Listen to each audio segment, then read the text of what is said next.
안녕하세요. 이공계 기초교양 물리학 실험의 멘토 양조교입니다. 이번에 우리가 같이 해볼 실험은 각운동량 보존 실험입니다. 여러분이 일반 물리를 공부하면서 선운동량까지는 겨우겨우 이해를 하고 넘어가는데 회전운동을 공부하면서 각운동량의 허들을 넘지 못하는 경우가 많죠. 선운동량은 직선 운동하는 물체의 운동의 크기를 느낌으로 알아낼 수 있는 물리량이라는 것 잘 알고 있죠? 물론 운동에너지로도 운동의 크기를 느낌으로 알아낼 수 있기는 하지만 일단 2분의 1 mv 제곱이니까 왜 속력의 제곱을? 왜 또 2분의 1을? 하는 생각이 들잖아요. 반면에 선 운동량은 질량이 2배가 되면 운동량도 2배, 속도가 2배가 되면 운동량도 2배. 운동하는 물체의 질량과 속도를 곱하는 것이니까 아주 직관적입니다. 이와 마찬가지로 각운동량은 회전 운동하는 물체의 운동의 크기를 느낌으로 알아낼 수 있는 물리량이죠. 식으로는 L은 I 오메가와 같이 표현합니다. P는 mv니까 직선 운동의 관성의 크기인 m에 대응하는 회전 운동의 관성의 크기인 I, 즉 관성 모멘트이고 또 직선 운동의 속력에 대응하는 것은 회전 운동의 각속력이죠. 그러므로 이 두 회전에 대한 물리량인 관성 모멘트와 각속력을 곱해서 각 운동량을 표현하는 것이 이상하지는 않네요. 그런데 선 운동량은 벡터형이죠. 마찬가지로 각 운동량도 벡터형입니다. 선 운동량의 방향은 속도와 같을 테니까 별 문제가 아닌데 회전하는 물체는 각 운동량의 방향이 어느 쪽일까요? 이때는 회전하는 방향을 오른손으로 감싸줄 때 엄지손가락이 향하는 방향을 각 운동량의 방향으로 약속합니다. 사실 그 방향이 각속도의 방향이에요. 각속도 역시 물체가 회전하는 방향을 오른손으로 감싸줄 때 엄지손가락이 향하는 방향으로 약속합니다. 물론 왜 오른손으로 감아지죠? 하는 궁금증이 따라 붙을 것도 같은데요. 각속도가 위치 벡터 r과 속도 벡터 v의 크로스곱, 즉 외적으로 결정된다든지 또는 점질량의 각운동량이 위치 벡터 r과 선 운동량 벡터 p의 외적으로 결정되어서 그렇다든지 하는 내용은 이론 시간에 공부해 보시도록 하고 이 강좌에서는 실험에만 초점을 맞춰서 설명하도록 할게요. 그래서 각운동량식은 이와 같이 표현되는 경우만 다루기로 합니다. 우리는 지금 각운동량의 보존에 관심이 있어요. 선운동량도 그랬죠? 외부에서 힘이 작용하지 않을 때는 선운동량이 보존된다고 했습니다. 각운동량도 마찬가지로 외부에서 돌림힘이 작용하지 않으면 각운동량이 보존된다는 것이죠.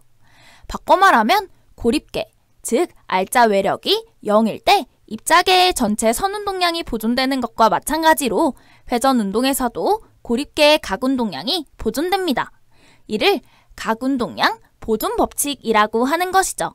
식으로 표현하면 이와 같네요.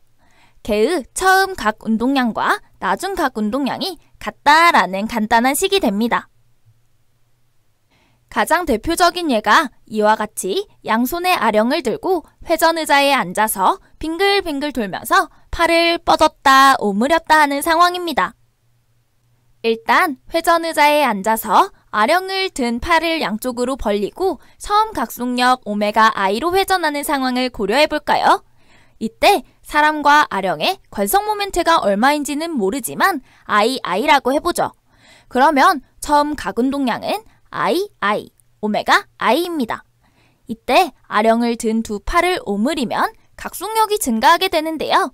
질량이 회전축에 가까워지므로 개의 관성 모멘트가 줄어드는 것이죠. 나중 각운동량은 IF, 오메가 F가 되는데 각운동량은 변화가 없으므로 줄어드는 관성 모멘트에 반비례해서 각속력은 증가하게 됩니다. 예를 들어 팔을 오므려 관성 모멘트가 절반이 되었다면 각속력은 2배로 증가하는 것이죠. 분명히 더 빨리 도는데 각운동량이 변화가 없다는 것이 이상할 수도 있겠는데요. 각운동량이 변화하려면 돌림힘이 작용해야 합니다. 즉, 한 점에 힘 F가 작용할 때 회전축으로부터 작용점까지의 위치 벡터와 힘 벡터를 외적하면 돌림힘이 되죠. 위치 벡터와 힘 벡터 사이의 각도가 세타일 때 타우는 RF 사인 세타라는 크기의 돌림힘이 작용하게 됩니다. 힘이 작용하면 가속도가 생기는 것과 마찬가지로 돌림힘이 작용하면 각가속도가 생기죠. 각가속도는 각속도의 시간 변화율이므로 돌림힘이 작용하면 각속도의 크기인 각속력이 변화하는 것이 이상하지 않습니다. 그런데 팔을 오므려 질량을 가운데로 모을 때 주는 힘의 방향은 회전축을 향하는 방향이라는 거죠. 즉, 작용점의 위치 벡터와 힘의 방향이 정반대 방향이므로 사인 180도가 되어 돌림힘이 0이 되어버립니다.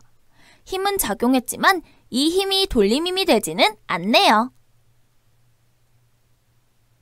우리가 선 운동량을 공부할 때 선 운동량의 시간 미분이 힘이라고 했죠? 그런데 알짜 외력이 0이면 선 운동량의 시간 미분이 0이 되어 선 운동량이 상수가 된다고 했습니다. 선 운동량이 상수라는 얘기는 운동량이 변화가 없다, 즉 보존된다는 얘기였던 것이죠. 마찬가지로 각 운동량의 시간 미분은 돌림힘입니다. 이 상황은 힘은 작용하지만 돌림힘이 0이므로 각 운동량의 시간 미분이 0이 되어 각 운동량이 상수가 되는 것이죠.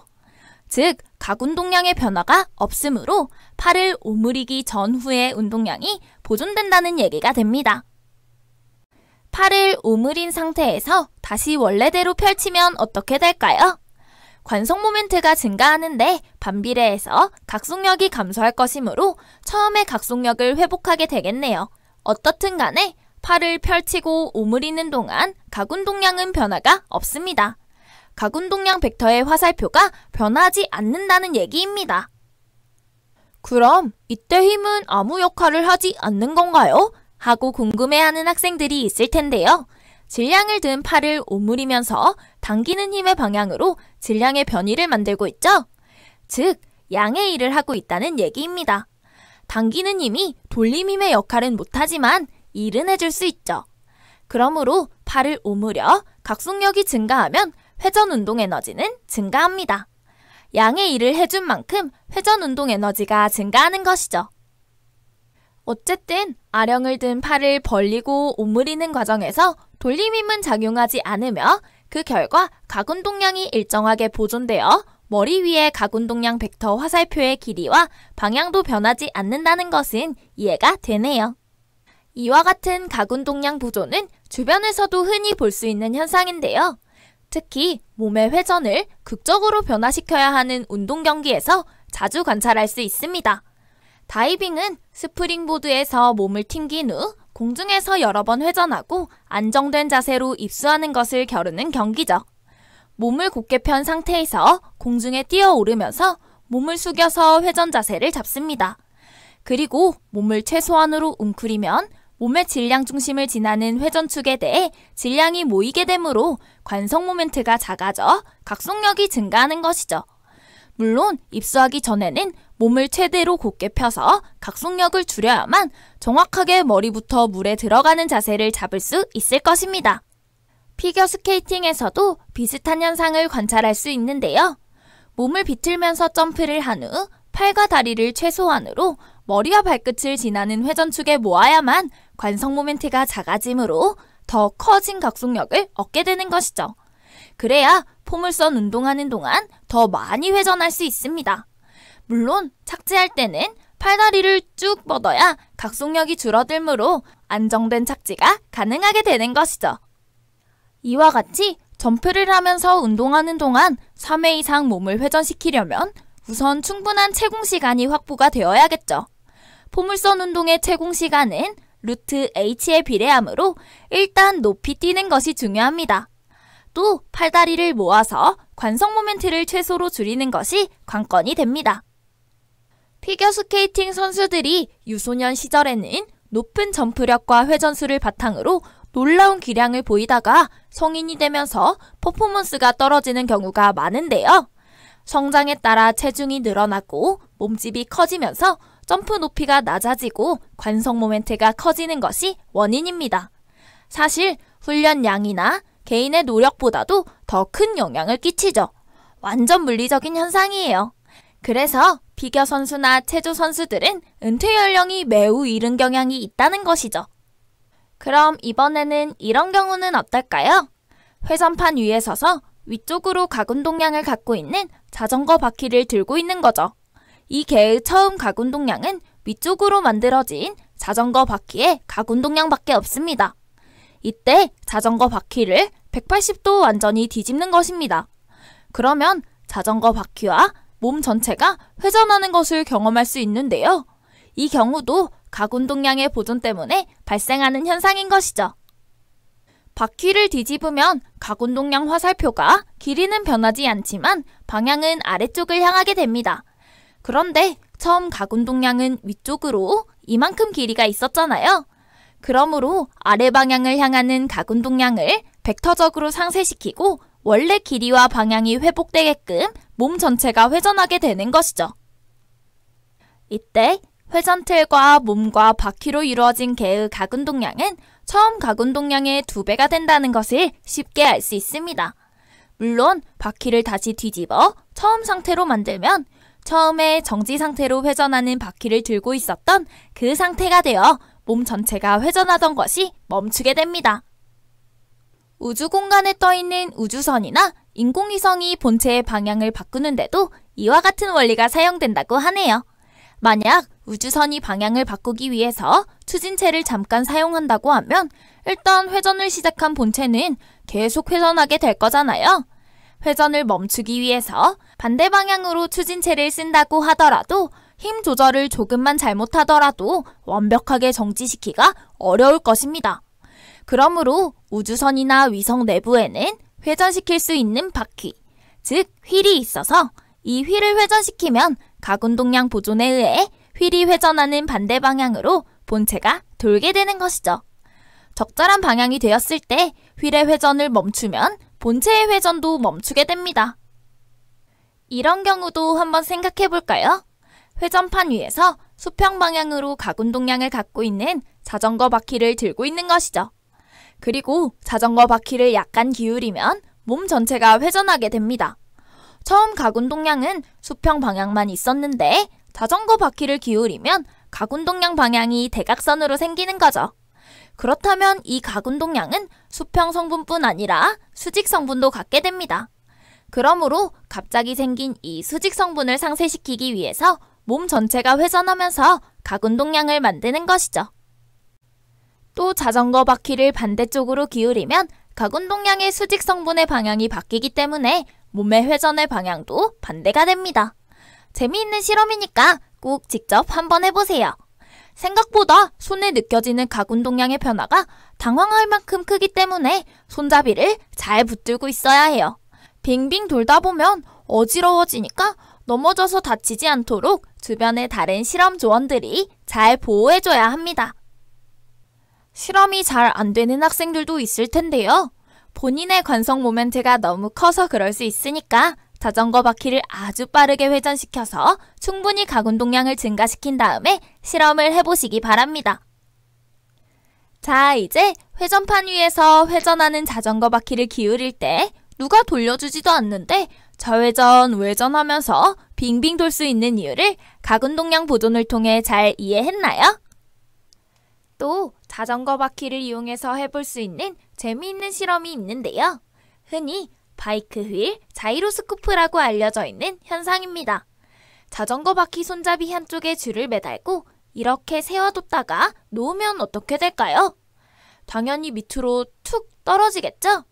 물론 한쪽 끝이 줄에 매어 있으므로 이와 같이 반원을 그리며 회전한다는 것은 충분히 이해할 수 있습니다. 그런데 반원을 그린다는 건 회전하고 있는 거니까 돌림힘이 작용한다는 거죠. 즉, 줄에 매인 끝부분을 회전축으로 해서 자전거 바퀴의 질량 중심에 작용하는 중력 mg, 회전축에서부터 작용점까지의 위치 벡터를 r이라고 하면 이와 같이 타우는 r 크로스 f는 r 크로스 mg의 돌림힘이 작용해서 자전거 바퀴를 통째로 회전시키는 것이죠. XYZ 직각좌표계에 그려보면 Y축을 회전축으로 이와 같이 뚝 떨어지는 회전을 한다는 얘기입니다. 이번에는 자전거 바퀴를 세운 상태에서 바퀴를 돌려서 가군동량을 갖게 해볼까요? 이 상태에서 놓으면 다른 현상이 관찰됩니다. 마치 바닥에 닿아서 구르는 것처럼 줄을 회전축 삼아 빙빙 돌게 되는 것을 알 수 있는데요. 이와 같은 운동을 세차 운동이라고 합니다. 왜 이런 현상이 일어나는 걸까요? 선 운동량의 시간 미분이 힘이 되는 것처럼 각 운동량의 시간 미분이 돌림 힘이 된다는 것을 알고 있죠? 즉, 돌림 힘은 각 운동량을 변화시킬 수 있다는 뜻이죠. 손을 놓는 순간 돌림 힘이 작용하게 되고 이 돌림 힘은 각 운동량을 변화시키게 되는데 각 운동량의 크기를 변화시키는 것이 아니라 방향을 변화시킨다는 것이죠. 즉, 자전거 바퀴의 축이 d파이만큼 돌아가게 되면 이제 화살표 방향이 바뀌었으므로 나중 가군동량과 처음 가군동량의 차이, dl은 L d파이를 그려볼 수 있습니다.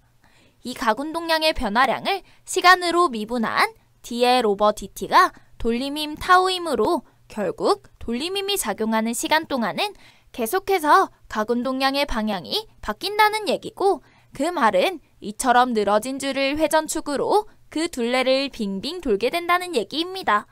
이때 타우는 mgR이므로 이와 같은 관계식을 세워볼 수 있겠네요. 또 dl은 L d파이이므로 d파이를 이와 같이 정리할 수 있습니다. 그렇다면 d파이 오버 dt를 이렇게 쓸 수 있네요.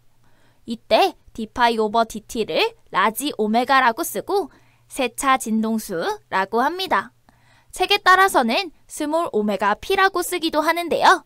세차 진동수가 프리세셔널 프리퀀시라서 거기서 아래첨자 p를 따와서 쓰는 거예요. 스몰 오메가는 자전거 바퀴가 도는 각속력이고 라지 오메가는 자전거 바퀴가 회전축을 따라 허공을 구르면서 세차 운동하는 각속력인 것이죠. 각속력을 각진동수라고 하기 때문에 진동수라고 이름 붙인 것입니다. 이 식을 잘 보면 자전거 바퀴의 각속력이 크면 오히려 회전축을 따라 세차 운동하는 세차 진동수가 줄어듦을 알 수 있네요. 즉, 줄을 회전축으로 천천히 따라 돈다는 것이죠. 그렇겠네요. 돌림힘이 가군동량의 변화를 일으키고 그것 때문에 세차 운동을 하는 건데, 돌림힘은 이미 결정되어 있는데 각속력이 커서 가군동량이 크면 돌림힘이 조금밖에 가군동량을 변화시키지 못할 거 아니에요? 그러면 천천히 세차 운동을 할 수밖에 없겠네요. 그럼 더 무거운 자전거 바퀴를 쓰면 어떨까요? 질량이 더 큰 자전거 바퀴인 것이죠.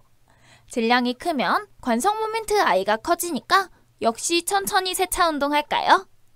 그건 아니에요. 이 식의 분자에 M이 있고 관성 모멘트 I에도 M이 들어있기 때문에 어차피 상쇄되어 버립니다. 그래서 가벼운 바퀴든 무거운 바퀴든 세차 운동의 진동수에는 영향이 없어요. 그럼 분자에 있는 반지름 R도 관성 모멘트 I에 있는 반지름과 상쇄될까요? 그건 아니죠. 분자에 있는 반지름 R은 중력의 모멘트 8의 길이이고 관성 모멘트에 들어있는 반지름은 자전거 바퀴의 반지름이기 때문에 서로 상쇄되는 반지름은 아니라는 것 주의해야 합니다.